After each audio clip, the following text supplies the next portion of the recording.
Hanyoyi guda 5 da za ka sadu da matarka ba tare da ta ɗauki ciki ba a cikin sauƙi.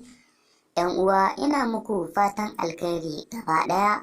Ina muku barka da zuwa Hausa Online. A yau za mu muku bayani yadda za ka sadu da matarka ba tare da ta ɗauki ciki ba. Kafin mu shiga daga ciki, muna roƙon duk wanda bai yi subscribe ba ya danna subscribe, sannan ku danna alamar ƙararrawar sanarwa ta yadda za mu sanar da ku da zarar mun ɗora sabon bidiyo.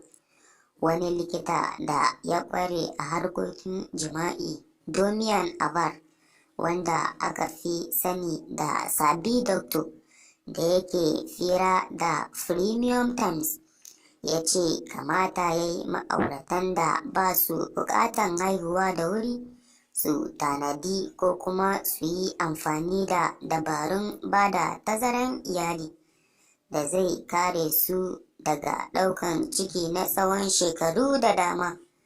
Likitan ya bada wasu dabarun bada tazaran haihuwa guda 5 da ma'aurata za su iya amfani da su a wannan lokacin. Don haka za mu fara kawo muku hanya guda ɗaya wadda za ka sadu da matarka ba tare da ta ɗauki ciki ba, wadda muke ganin kamar ta fi waɗancan muhimmanci.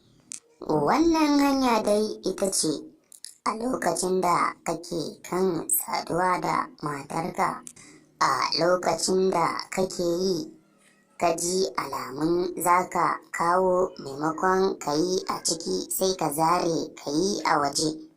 Abinda muke nufi a nan shine, idan kana kan yin aiki, wato kana saduwa, dole idan za ka yi release za ka ji alama, maimakon ka yi a ciki sai ka zare ka yi a waje.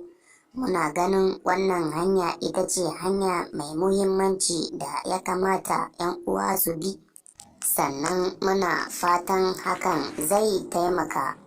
Sannan malaman asibiti a duniya sun bayyana cewa mata da dama za su ɗauki ciki a wannan lokacin da gwamnatocin duniya suka saka dokar hana walwala domin hana yaduwar cutar coronavirus. Malaman sun yi hasashe cewa daga lokacin da gwamnati za ta dakatar da dokar hana walwala zuwa watan Disamba, za a samu jarirai da dama da za a haifa, sannan waɗanda ke da ƙaran kwana a zubar da su tun kafin a haife su.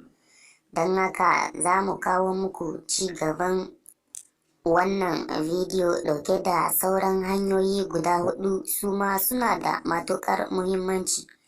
Muna roƙonku ga duk wanda bai yi subscribe ba, ku danna subscribe, sannan ku danna alamar ƙararrawar sanarwa ta yadda za mu sanar da ku da zaran mun ɗora sabon bidiyo.